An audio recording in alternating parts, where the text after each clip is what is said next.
Welcome back. This is Daybreak, and thanks for staying with us. The hashtag on X is Citizen Daybreak. The SMS code is 22422 at Citizen TV Kenya and at Ayub Abdikadir. Reverend Carol Kiaria joins us also on the program. Minister at the ACK Thika Diocese. Good morning. Morning. Lovely having you here on the broadcast. Franklin Mukwanja is the Executive Director at the Center for Multi-Party Democracy. Joshua Nyamori is an advocate of the High Court, and Sheikh Ibrahim Lithome is a Muslim scholar. Lady and gentlemen, thanks for your time. Coming to you shortly, Reverend. But first, Nyamori, having talked about the moral and the leadership crisis here, then given the dynamics and what was raised, for instance, last year, in your view, has that been substantively addressed, the long list of demands that Kenyans had? Not fully. I think Kenya is, work in progress. And in my view, we need to start from recognizing that there's a problem. We recognize the efforts that have been made. The efforts to promote inclusion, the efforts to address some of the fundamental issues that are affecting Kenya. The issues of employment through, creation of employment in the construction industry, issues of healthcare through the universal healthcare, but then address the challenges that the biggest problem that this country has been facing has been corruption and a feeling amongst the citizens that leadership does not listen. And it is important that leaders then be called upon to be more empathetic. And that is why I still hold the view that when I talk about leadership, I'm not necessarily talking about political leadership, and that we, all of us, leaders from the various sectors, need to come together. For instance, I grew up in the civil society, in activism, but as I grow older, I've turned 50 just a few days ago, I realized that, idealism of just pushing and making noise in the streets, when you can negotiate your space to the table and engage in decision-making, is important. So we must bring our people to the decision-making table. But as we do that, we must find out what is really, because sometimes leadership can struggle to solve a problem, but the perception of the people is not that might not be their real problem. So engagement with the masses is a critical aspect of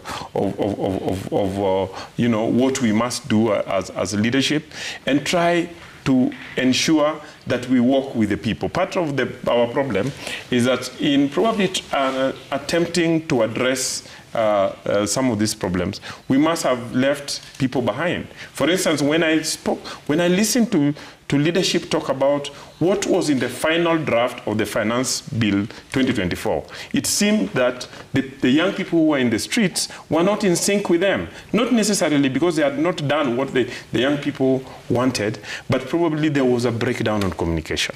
And communication, because you pointed out three critical pillars, and largely which are also the pet pillars of the president in his manifesto. Yeah. For example, and I tie this to the leadership aspect, what moral authority then does the president have in for example, then saying that the housing sector and the affordable housing program has created more jobs? Yesterday, the report by the Economic Survey 2024 showed that that is not accurate. This is the scientific data. It isn't what the president has claimed for a very long time, not even the members of parliament, but the head of state. The economy shrunk, for example, created the fewest jobs since 2020. Only 782,300 jobs were created, down from 848,100 in the previous year. Corruption not yet addressed. You can see the amount of money going out of the public coffers.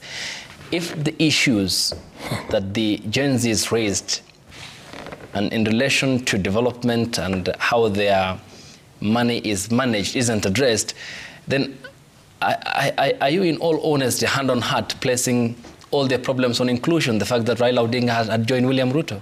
No, I've not said that inclusion. I've said that one of the problems that this country has faced is inclusion. And inclusion is not necessarily in terms of political parties. Inclusion is in terms of how many women are on the table, how many young people are on the table, How many, Christians versus Muslims are on the table? And so on and so forth. So we need to address inclusion wholesomely. Yep. As we address inclusion wholesomely, it's not just about people being on the table, it's ensuring that we address the issues of the people we are bringing on the table. For instance, when we talk about employment, the question is, what kind of skills have we been training over the years? And then what kind of jobs is our economy, creating? It would be interesting to understand the basis of that study, because I come from I am in the housing sector. I sit in the National Housing Corporation Board. And if you move around the country, you see jobs being created where there were no jobs. You find young people working not only as people working on the site, but in factories, in quarries. And then you find even skilled engineers, quantity surveyors, lawyers who will be doing agreements for the tenants, and so on and so on. So those are job opportunities. We just need, and probably the studies also need to be innovative to cover recognize jobs that may have not been recognized in previous studies. Okay? What I'm saying is that the president may have not done enough, but we must appreciate that he's trying. I have watched presidents come and go. And this is one president that you can see coherence in what he speaks about, the theory of change that he thinks should resolve the country. The question is, can we then interrogate that theory of change? Okay. Can we make inputs to it? Okay. Yeah. We'll talk about some of his major sentiments last year in the course of the demonstrations and also in the aftermath. Reverend, coming to you and Sheikh, I want us to listen to this soundbite by the Mandera North MP during a response members of parliament gave in relation to the production of the documentary by the BBC, and here is what the Mandera North MP said. Honorable Speaker, it looked like our media stations also picked it up without questioning how BBC World Service aired the story. It happens world over. People are killed, our people are killed, we sympathize, we moved on. Even world over.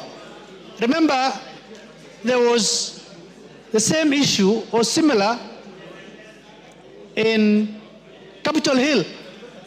BBC World Service never took the opportunity to say something. It happened in London, they never said it. It happened in many Western nations, they never said it. Above all, there's the killing of women and children in Gaza, and BBC World Service never speak about it. Unfortunately, where 50,000 have been killed so far, especially women and children by a country. They never cover those things. So I think the timing of that report. Okay, the Capitol attack, and Donald Trump released, by the way, about 800 to 1,300 of those who have been charged during the January 6th before the inauguration of Joe Biden. Coming to you, Reverend, what do you make of that? I mean, the context in which you speak, the empathy, the language around the loss of lives. Thank you. It's very interesting to see what our leaders say. And my question is, what really is the issue? Is the issue that it was broadcasted? Is the issue that whatever was broadcasted is wrong? Or is the issue the timing?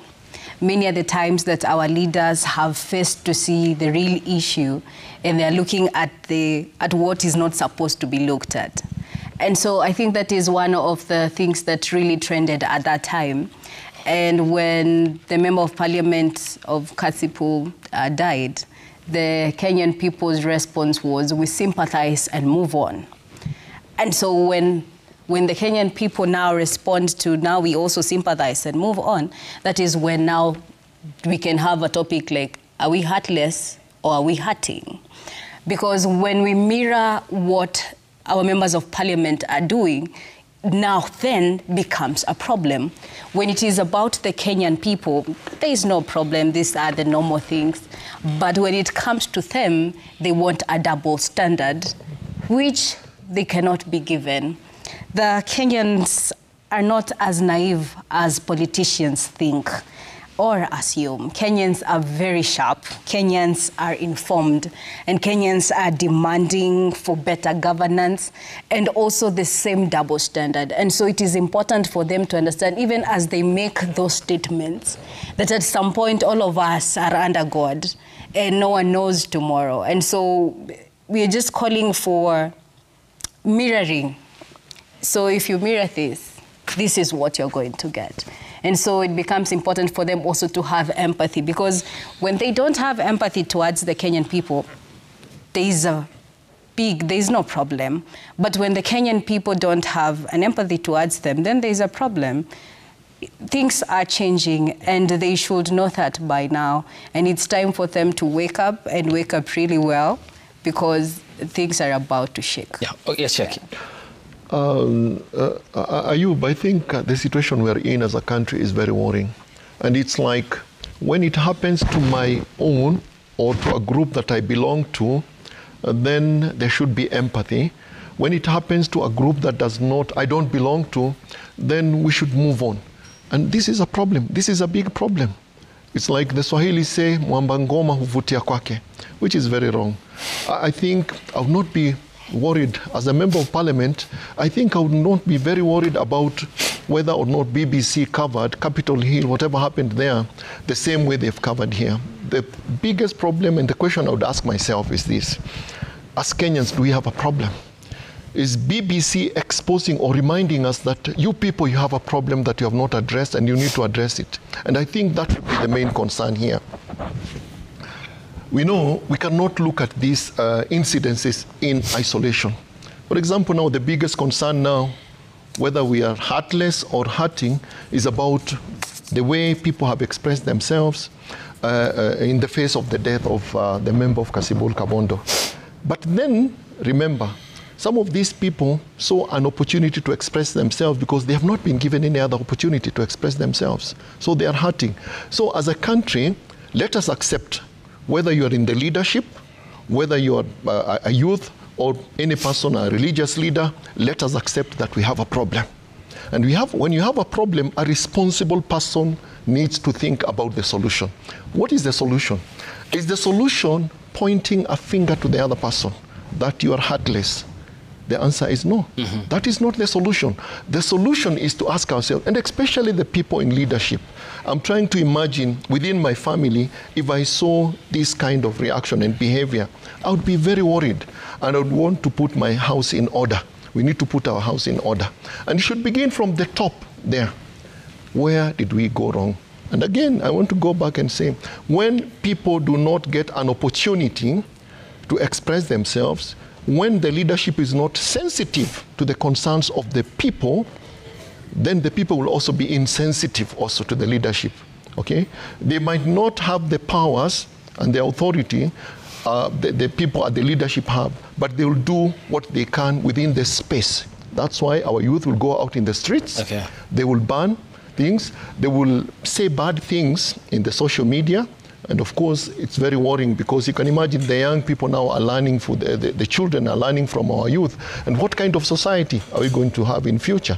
So I want to tell the leadership of the country, stop pointing fingers at the people you think, according to you, are wrong. Okay. Ask yourself, what have I done to make this country a better place? And then lead by example. Okay. This is very worrying. Okay. Can the leadership be sensitive to the needs of Kenyans and then expect respect from the people of Kenya? And frankly, is it because our political class has become more of sayers and not doers?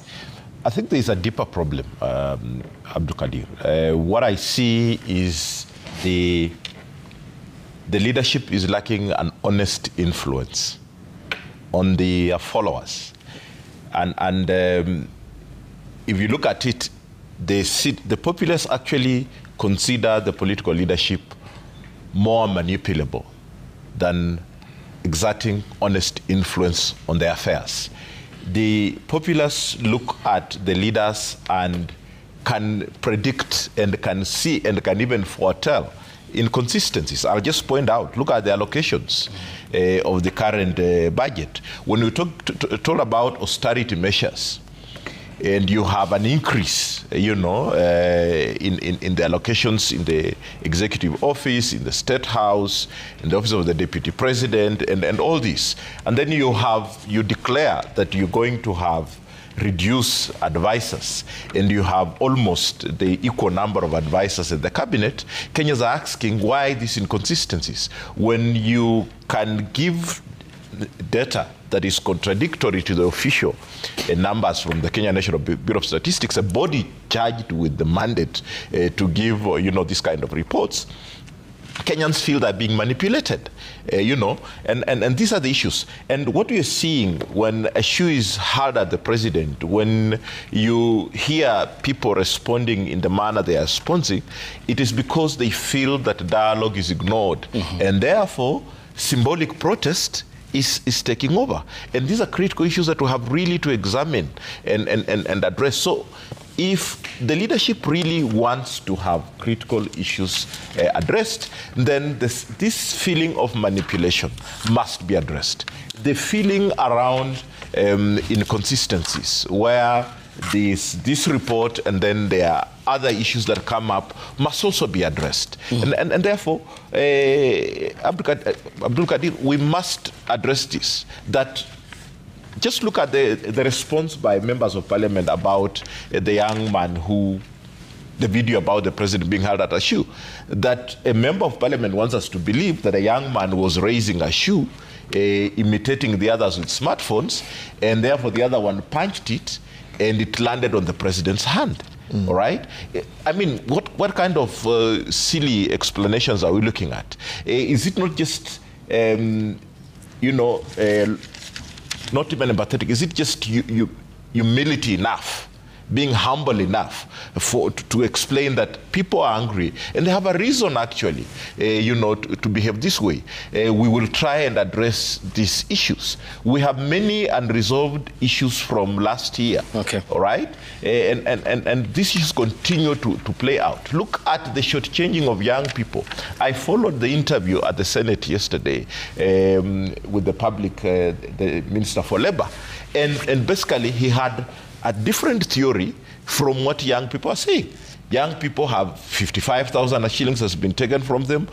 The minister was the CS was at the forefront of advertising these job opportunities. And then when it comes to him being held accountable, he's basically spinning a different narrative, including the differences in the spelling mistake of a name. Okay. I mean, people want clear responses. Yes. We went out to look for a job. Okay. Government told us there are foreign jobs. We came out, gave our money, and all these issues. Yeah. And Joshua, then, how can the governance structure respond to well-informed and more engaged citizens who are emboldened, who understand the Constitution and who know what serves them best? I think the governance structures can respond by engaging. I mean, they need to understand where the people are coming from. And the Constitution provides for that very clearly.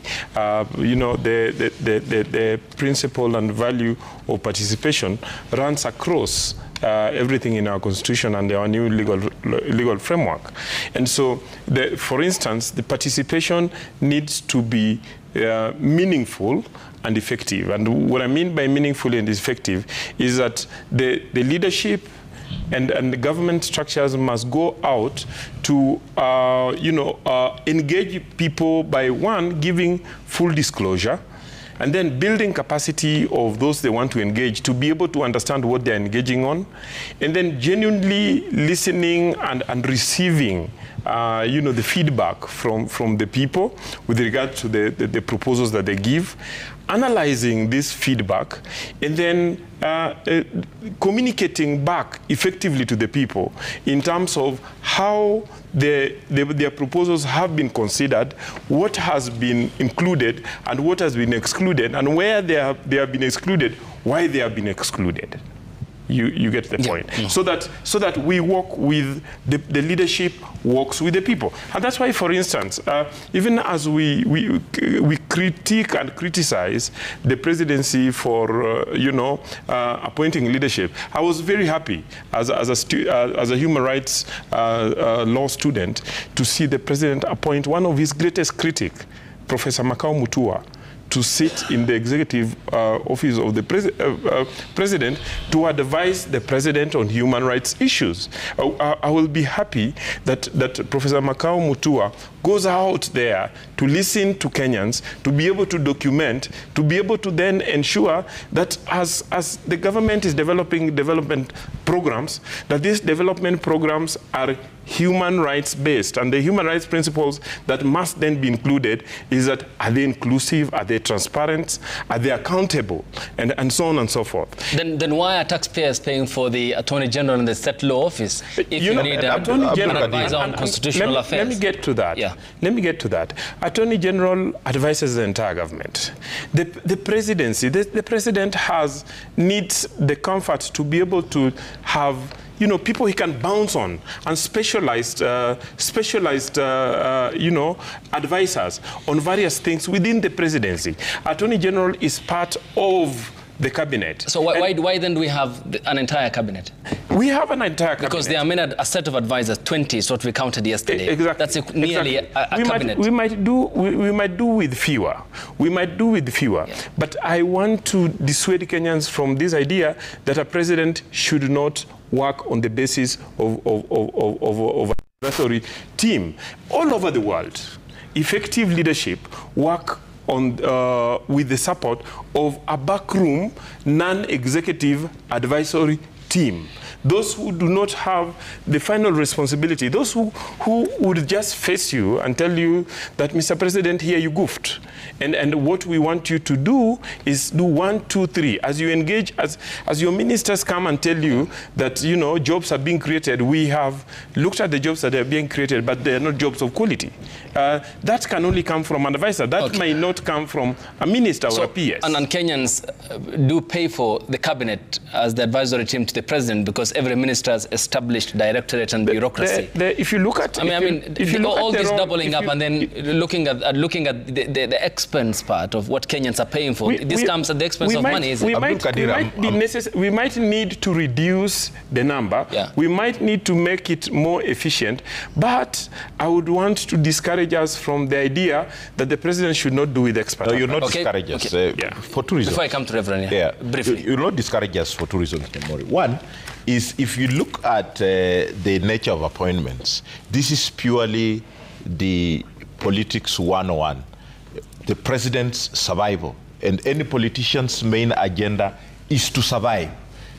If you look at the track record of the good professor, and he's not here to defend himself, but it flies flat on his face that he can actually publicly speak about the leadership of William Ruto in the manner that he has spoken and pretend that he can be able to advise. I think that is pretense of the highest level, and that is what we're saying. Reading in between lines, Kenyans can see these inconsistencies. And Nyamori is correct that it's not just about the president. On this occasion, it's actually on the part of the good professor that he should actually take a higher chance and declare himself unfit to advise the president. He has told Kenyans throughout that he's illegitimate, that he is not capable of working with him. On the other side, the issue of dialogue.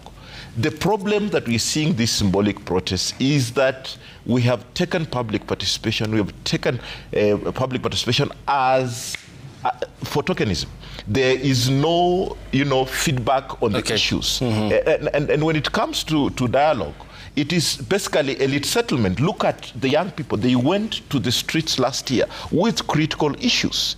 What has happened? It is the elites sitting back and sharing the cake. Okay. What have they... so far we've had the experts joining government, and now formally, a few months of ODM and UDA writing an agreement. Of the 10 issues in Yamori, what have the experts delivered? What have now the number of advisors, been able to address? So we cannot take issues of survival and say, let's just the president have carte blanche. Yeah, I'll come to you, on all these issues. Reverend. I'm looking at the allocations. Yeah, I'm looking at the allocations, Reverend, for the financial year, next financial year. Yeah. The Executive Office of the President from 5.34 billion to 4.54 billion. State House from 8.58 billion to down to 8.37 billion. Office of the Deputy President 2.9 billion, down from 3.8 billion. Office of the Prime CS, that increases to 955 million from 866 million. Foreign Affairs also increases to 21 from 25 from 21. State House increases, yes, 8.5 billion from 8.37 billion.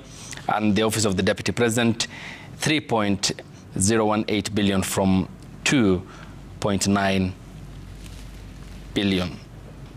2.9 billion, down from 3.0818 billion. Does this address where priority areas is and some of the issues that young people have expressed themselves on? Honestly, I would first like to start by asking him. The advocate Jamori. Yes. Do you actually believe what you have just told us, or are you just telling us for the sake of it? Because I don't think you actually believe what you're saying, because why do you need 20 advisors when you have a whole cabinet to give you expert in it? Do you have, for you to get advice or to get expertise, do you have to have someone who is there 24/7? And actually, we are not seeing any of whatever they are doing. The young people went out for the protest, and many of them died. Many of them, we still don't know where they are, and still there is a lot of fear. And then the advocate tells us that we should allow the president to have the comfort of bouncing back on advice. And I don't think that you actually believe what you are saying. Leadership is giving up of self for other people, not comfort. If you're there for comfort, then you're not supposed to be a leader. And in terms of the priorities of our government, in terms of what you have read, is, for me, I feel it is just moving things around so that we see, here there's a change. But at the same time, there is no much change. The university funding model still has a problem. The health system, SHU, is still not working. We still are not even sure what its name is. A lot of things, what is common to the common mwananchi is not working. And so them increasing the budget for State House, for renovations, that was also renovated last year, they want to renovate again this year. What kind of interior designer or what kind of person are they having to do all that? It does not make sense. And so it is important for them to understand that it honestly is, their priorities are not about the common mwananchi. Their priorities is just about the political elite, and for them to have comfort and nothing else for the other people. Okay, yes, sure. Ayub, I think I have also to comment on what the lawyer said here. That credit goes to the president for even bringing in dissenting voices to work with him. And I think we are Kenyans, and we have to call things the way they are here. For me, the way I look at it, and believe me, this is the way many Kenyans look at it, is just weakening the dissenting voice. That's how it is. I've been a very added follower of the good professor's writings and whatever he has been saying. Now, he's been now appointed as an advisor to the president. What I would expect to see is for him to tell the president the truth. But when people do not see him being consistent in what he was saying, then that's why we have the young people, they are not trusting anything. And even when we talk about broad-based, I think for me, and the way many Kenyans look at it, is can I weaken the opposition and also silence the dissenting voice so that I can have it comfortable? Is the comfort that they are looking for? So this is the way I look at it. Do we need all these advisors? I want to agree with you, Ayub. We have offices that have been created to advise the president. Yeah. So I don't think we need, and especially when we complain about our economy, that our economy is not doing very well. And we have areas that are actually suffering. They have been starved of resources. I think it is wrong. And when you tell Kenyans, you see our economy is not good, things are not good, you need to begin by tightening your belt. If you are the father in a house and you tell your children, you know what, we have to do without certain resources, they have to see you also tightening your belt. And now this goes to what you're saying here. Do you think the proposals that have been given here in the budget have taken care of the priorities? For me, wrong priorities. Okay. Yeah, you don't need to be an expert to know the areas that Kenyans expect to be addressed. This problem this country has never suffered from lack of resources. Our biggest problem is the inequitable distribution of those resources and having our priorities wrong. Yeah, and then, Sheikh, before we go to Joshua, the question of leadership and where the moral authority lies. Yes. Here you have a president who, in the aftermath of the demonstrations on the 5th of July, said that advisors should be lessened across board in government, but ended up increasing his from about 7 to 20 now. That's the equivalent number of a cabinet. When the president says that it's the Ford Foundation that was funding the protest, then went to Washington and said the Ford Foundation is the epitome of democracy, supporting democratic causes. When he says that I had... when he said when he was naming his cabinet that the former DCI director, George Kinoti, resigned, but then comes out and tells Kenyans he fired him because of extrajudicial killings. The languaging itself, can he come before Kenyans and tell them the moral authority question, the high ground, can he hold that? Of course, no wonder that everything the president says, even very serious things, people will just make fun of it. Why? Kenyans are getting used not to take whatever our political leadership says, because they say one thing and Kenyans see another thing. And then you wonder, these are people who are highly educated, our members of parliament, the political leadership in the country, and they know we are living in a world where information passes out very quickly. We don't rely anymore on the mainstream media to get informations. Every phone here is a media house in itself. People are getting information, and Kenyans can see. And Kenyans are mature politically, they can see. So the expectations of Kenyans, the leadership of this country came into power because they made promises that made Kenyans believe this is the government that is going to deliver us from the problems. A lot of promises were given. We were excited about those promises, okay? Those changes, when you are told that I'm going to reduce the number of advisors, and then people, of course, Kenyans will be very happy. But if it does not happen, where does that leave Kenyans? Okay. So I think we need to call upon our political leadership. I want to tell them, fear God Almighty, because it is God who has put you in that position of responsibility. Okay. The resources of this country have been entrusted on you. Remember, one day you'll stand before your Lord and you'll be asked, when you were at the helm of this country, how did you run this country? Okay. Yes, Joshua. Yeah, in my response to the very good ideas that are coming up, I would want to remind my fellow panelists that one of the greatest leaders in this world that only served for 4 years, but we still read in history today, from 1961 to from 1861 to 1865, is Abraham Lincoln. Abraham Lincoln is not remembered for many things. Abraham Lincoln is remembered for creating a team of rivals. He got into leadership at a time when the United States was going through a crisis, the slavery and the Civil War. He would have chosen to, have a small team to lead the United States and not be effective in leadership. What did he do? He looked for his main rivals and brought them to the decision-making table. Somebody would have said he broadened the government, but what then he did is that he brought the best from the rivals And so I would want to encourage my fellow panelists to see whether is it better for Professor Makau Mutua to sit in the US to be writing on Sunday Nation about the presidency and the government of Kenya and critiquing the government, or to be given a table in which he can sit across the table with the president and tell the president that for 30 years I've been criticizing president about this and this, and bring in, you see, Professor Makau Mutua, for instance, is the greatest scholar on human rights on African instruments, okay? So if you took the international instruments, the greatest scholar that is in Africa with regard to downloading the international instruments in Africa is Makau Mutua. Let us give him an opportunity. The guy is like a week old in. Let's see the impact he's bringing. So if we can bring without missing the point, Joshua, as you proceed, I'll give you the time to finish up. Without missing the point is you're talking about inclusivity and bringing all parties on board. If then you are pegging your argument on that, Uhuru Kenyatta and Raila Odinga did a handshake in 2018. How did that cure our problems, our governance problems between 2018 and 2022?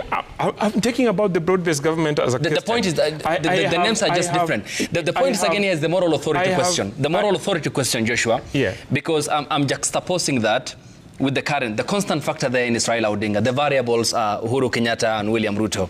Because it's the same happen different names. There are very many differences. And it's the same coming together that William Ruto in Chatham House in the UK said that's a mongrel of a government. How is this then different, and how will it then cure our problems which we have highlighted here? There are very many differences between what happened in 2018 and what is happening now. What happened in 2018 is that two individuals met together. There was no, cross-fertilization in the structures. There was no involvement of the various elements from the various groups in actual governance and leadership in this country. The president has actually gone out of his way to seed ground, to bring in his rivals, to enable them to be part and parcel of decision making, to enable them to share the responsibility and offer their ideas. You see, the ideas that they have been making noise about outside there. And then what then this has done is that what the policies and programs that should be able to come out of the broad-based government should be programs and policies that we all own. And if you look at what happened in 2018 and right now, look at the people who have been brought. They have been brought from across the country. The president even walked and had lunch with the former president, President Uhuru Kenyatta, and out of that, the nominees of the former president were then nominated into government. So is our problem... Joshua, and by the way, allow me to hold him to account. Joshua, just hang on.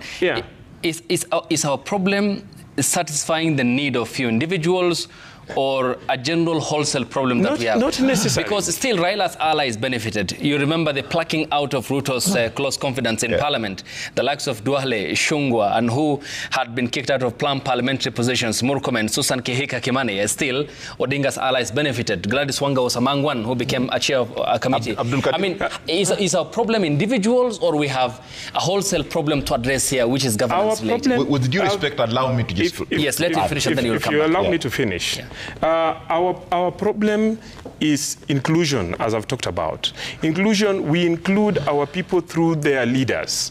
And we must ensure that we bring leadership across the board, across the generation, across the tribe, across ethnic groups, to feel that Kenya is their country. I can give you, for example, I grew up in Kisumu, okay? And then let me tell you, from childhood to when I was almost 40, I can tell you that for us, we looked at government as that entity out there. When you were seen to be close to government, you were seen as a sellout. You get me? I would want that young person in my village in Nyamware to feel that part and parcel, that the government that is seeing running the country is a government that includes his ideas because he can see, faces and views that he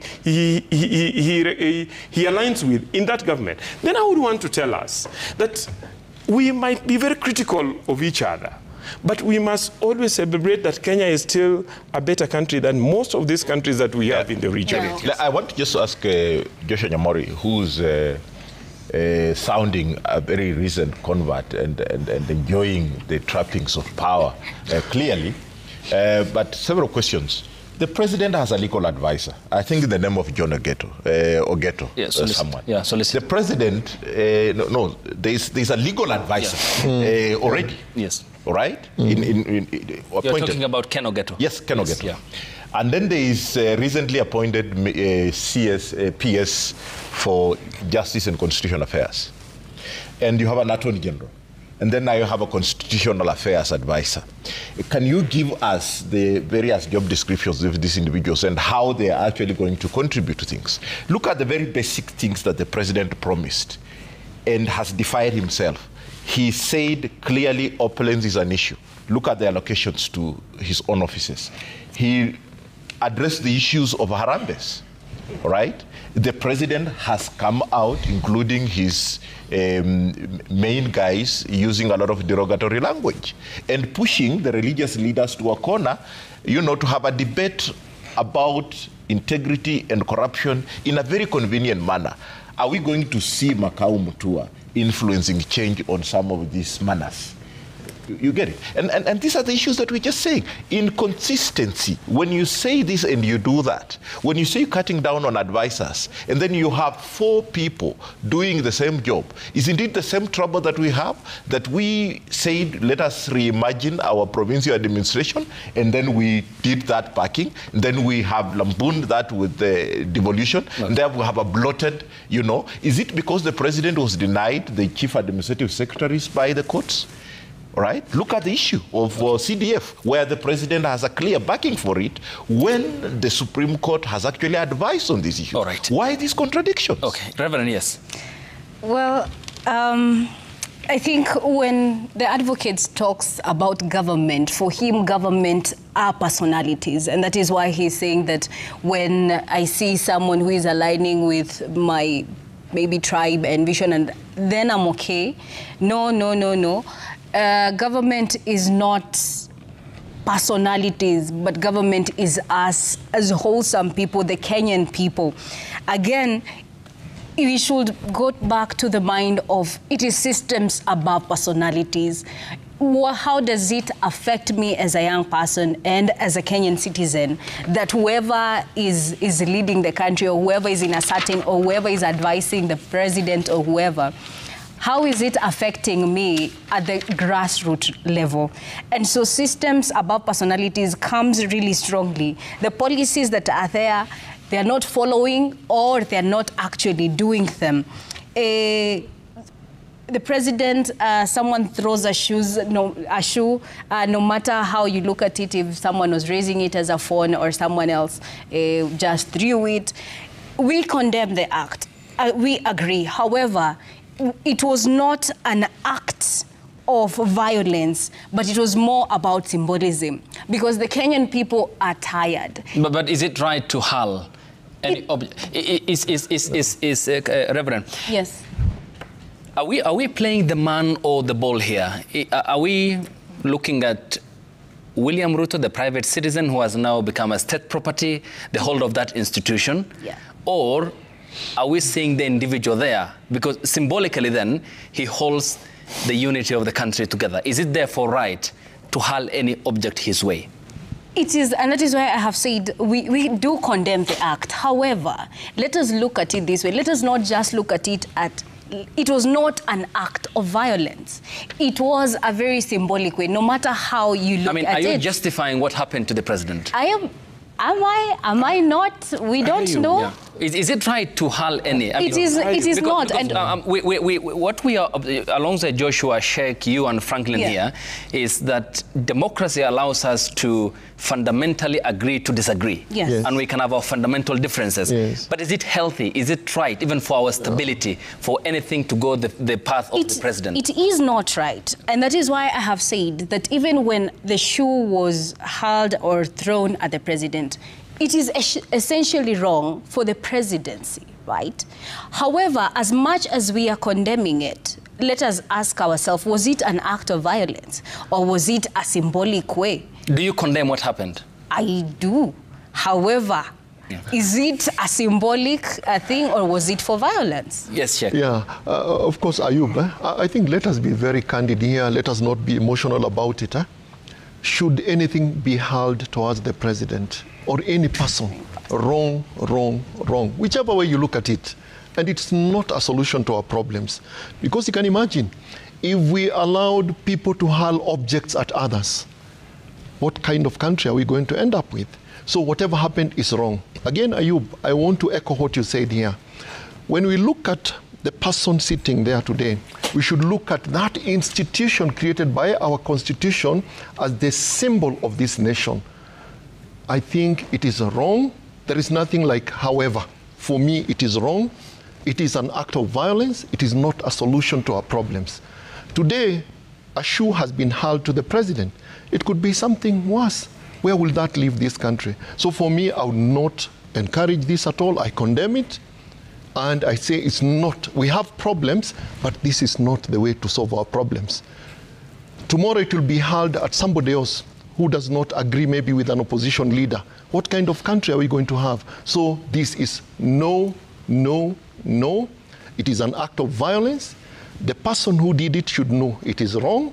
Because if we say it is a symbolic of expressing what? Symbolism of what? For me, it is symbolism of anarchy. So it is wrong. I might not want to agree with the president or the leadership and the rest, but is this the way to address our problems? The answer is no. This is a recipe for chaos. Okay. It should be addressed. But then, allow me to finish. Finish. But the people in the leadership, they should be, if I was the president of this country, I would be very worried, because what would make somebody hurl something like that at me as the president? There seems somebody is bitter. Somebody thinks that we are not sensitive to him. I should go back and call my cabinet and the people advising me and look at the root problem that led to that. But that action, I repeat again, religiously, condemned, politically, wrong, as a society, wrong. Okay. Yes, Joshua, I'll come to you. Yes. With tremendous respect to my sister, the Reverend,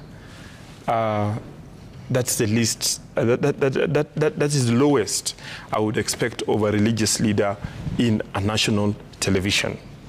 The religious leadership should be, the beacon of our morals as a society.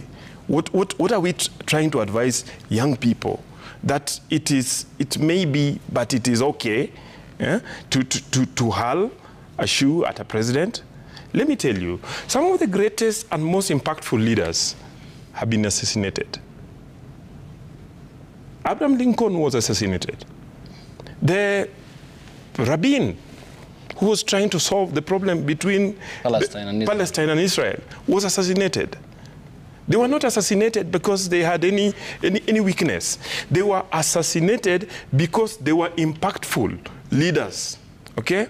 And therefore, at any one point, the presidency is a symbol of national unity. We have a duty, even those of us who might be criticizing the president, who might hate him as a person, to protect the institution and protect the person, because if anything happens to the president, I can tell you that we will not have an opportunity to sit here and have the privilege to discuss the country. We will not have a country. And so I would want to call upon us, and you remember when I started, I said that this is not a political leadership problem. This is something that we should come together as the entire leadership of the country, okay, and sit on the table and find solution, not point fingers. And I want to encourage the religious leaders that there's space on the table is available, and if it is not available, it should be created for them to sit around the table and talk about the moral issues on the table. Okay.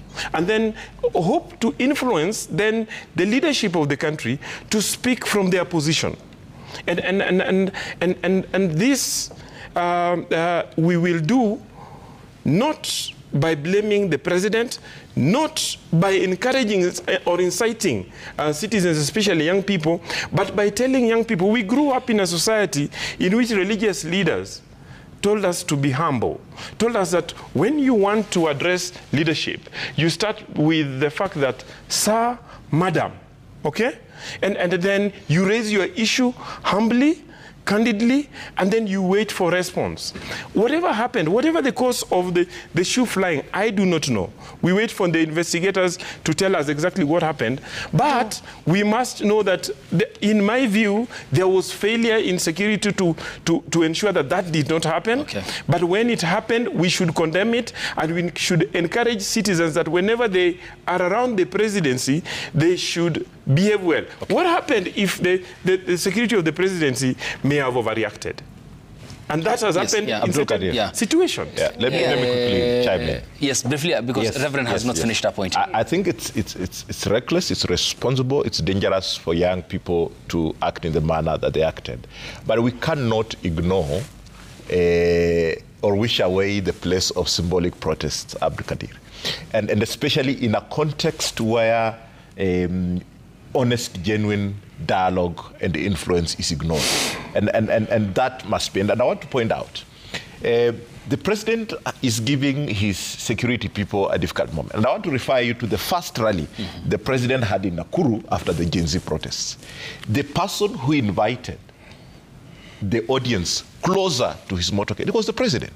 And you can review the footage. He is the one who encouraged the security to call, and that is, optics. It is posturing to show that I am a man of the people. I am, and you're not addressing the real issues. When young people came out on the streets with their smartphones, with their flags, with the water bottles, in peaceful protests, it was symbolic. When the government came in with the security agencies, and in fact the Minister for Security at that point disowned the people that shot our young people in Parliament and the streets, saying they will be investigating. Until to date, none of them has been brought to book. It was symbolic. And therefore, we must be able to address the root cause. Why are young people? What the leaders must ask themselves that question. President Ruto must be encouraged to ask himself that question. Why would a young person resort to this kind of protest, throwing a shoe at me, and not simply just cascating, that? But young people must be told it's dangerous, it is reckless, it is irresponsible, it is disrespectful. Yes, Reverend. Yes, please. Thank you. I want to categorically say, as I have said earlier, that I do actually condemn the throwing of the shoe. However, one thing that is coming across here is that it is important for us to understand that there is an outcry born of frustration. And people, not only the young person, we are not even sure if it was a young person. It was a Kenyan who threw, because we can't quite identify. So Kenyans are actually very, very frustrated. And so for me, I'm looking at it from the point of, yes, it is actually very wrong to throw the shoe. However, how or why, as he is asking, why did it happen? The same case, like the BBC we have watched, yes, young people died, and there are the questions that they are asking, why didn't they give a report about the other things? But that does not leave out the importance, or rather, why did this actually happen? The collective ethos of our country right now is hurt, and our national foundations are being shaken.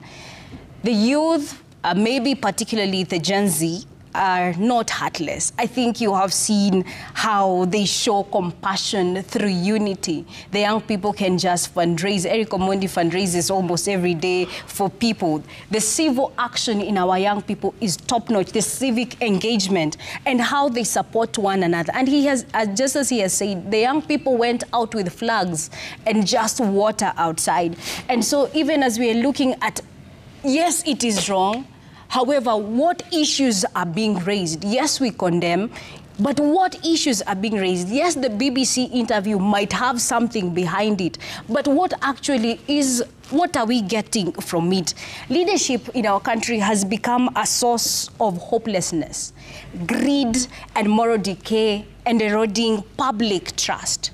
We keep on saying that you cannot model vice and expect virtue, which is actually the truth. The policies in the key sectors, they are either terrible or they are not working.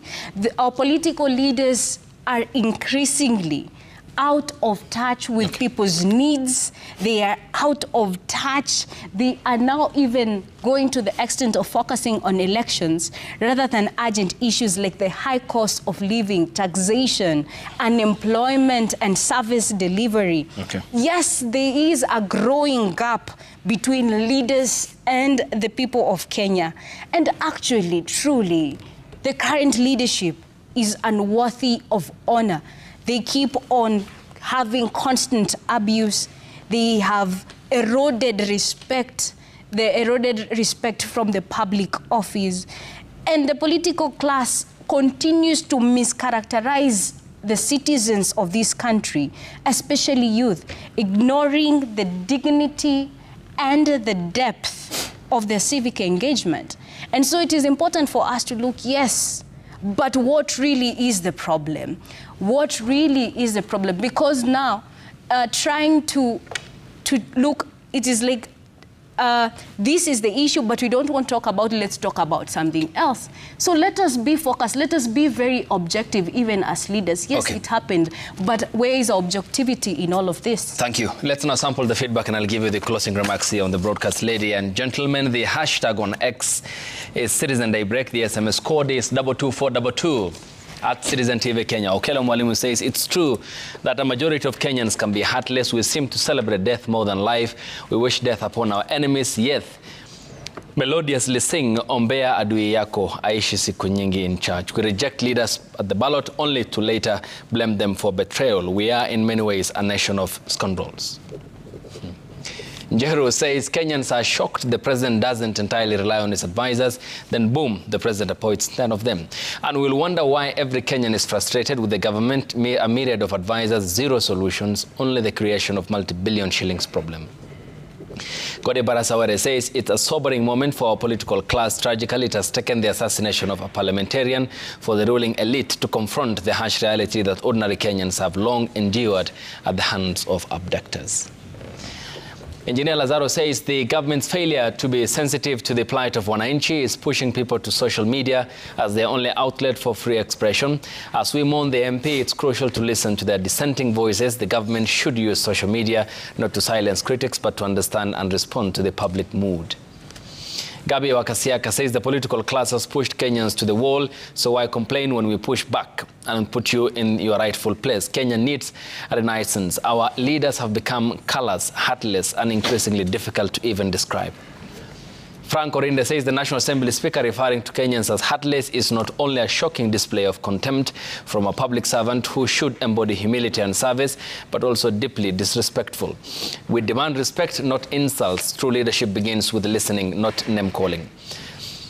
Mindful Boy One says it's heartbreaking. Gen Zs were murdered by police, and to date IPO has not given a conclusive report, yet when an MP Were died, DCI Kenya acted swiftly within a week. In a case of Angata Barikoi, no one has been held accountable to this day. Bado Mapambano.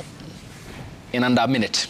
Yes, Joshua. Yeah, I would want to encourage leadership across the board, as I've talked about, that we need to move from builders to be builders, not just critics. We need to move from frustration, funding frustration, to taking action to resolve these countries, coming together to take actions. We need to shift from, talking about despair to being determined, a collective determination to resolve the problems in this country. And in the spirit of our national values and principles, we need to, push for resilience and diversity. And this, I believe that if we come together as a country, we can be able to deliver. Okay. Save for that, we will just tear the country apart as we incite our youth. Yes, Sheikh. Increasingly, Ayub, it's like we are looking at the country as us versus them. And for me, I think this is where the problem is. I think we should look at ourselves as one country. We have no other country to go to, and each one of us has a role to play. We are all stakeholders. We have a role to play. And for me, the buck stops with the leadership. They should lead by example, walk the talk. This is where we have a problem. People see them talking nicely, giving promises, but when those promises are not fulfilled, then they dissent. And for the youth, let us be responsible. And even the other Kenyans, I included, as a religious leader, I think I should be responsible play my role as best as possible and putting at the forefront what is in the best interest of the country. Thank you. And again, I say the buck stops with the leadership. Yes, Franklin. Yep, I want to look straight in the eyes of my president and the leadership of this country and ask the leaders to pause and reflect when and what went so wrong that citizens find no other way to be heard than the way they are doing today, celebrating death and throwing a shoe at the president. Possibly, they are low-hanging fruits. As we investigate the death of the late Kasipul Member of Parliament, the constituents are raising questions about his conduct. Could there be an opportunity to have an inquest and to bring those citizens to have their questions answered? Okay. Can Kenyans get feedback at the highest level on the sufferings of young people in 2024 and bring a closure to this issue? Thank you. Yes, Reverend. I think it's time for introspection by the political elite and also us as Kenyans. Our political class must listen. They must empathize and they must also act decisively. A national dialogue is also very necessary to bridge the divide between citizens and its leadership. Our value systems also must be evaluated. We must also check on our moral fabric and where we stand as a people and as Kenyans. Healing for the country, because after all is said and done, we will need healing. Healing requires leadership, a leadership that listens more than it lectures, and leadership that empathizes more than it actually defends itself, and it acts more than it promises. Your time is all appreciated, ladies and gentlemen. Reverend Carol Kiari, Minister, ACK Thika Diocese, thanks for your time. Sheikh Ibrahim Lithome, Scholar, many thanks for your time. Franklin Mukwanja, the Executive Director of the Center for Multi-Party Democracy. Joshua Makori is an advocate. Nyamori is an advocate of the High Court. Many thanks for your time, ladies and gentlemen, and what a time to have this substantial discussion. Thanks to you too for waking up with us here on the broadcast. The hashtag on X is Citizen Daybreak. The SMS code is 22422 at Citizen TV Kenya and at Ayub Abdikadir. Yes, Ibrahim? Of course, the timing, and that will be where our eyes will be on the St. Peter's Basilica. These are the live pictures coming to you on the next action that will happen, that will see the selection of Pope Francis's successor. These are the live pictures from St. Peter's Square at the Vatican, where this congregation is happening, of the cardinals, 133 of them who will be electing the 267th Pope following the passing on of Pope Francis and his burial. And an African from the Democratic Republic of the Congo is among one of the cardinals tipped to be a successor. At 11 is when the cardinals will be making their way into this blessed site for billions of Catholics across the world, and some of those cardinals are amongst them from European continent who have been highly within the system since Pope Francis came to his selection in 2013. This process will lead to the selection of the 267th Pope for the Catholic Church and faithful. Next up is Health and Lifestyle with Safin Achieng Oma, and I will see you tonight on JK Live. Thanks for watching. Good morning.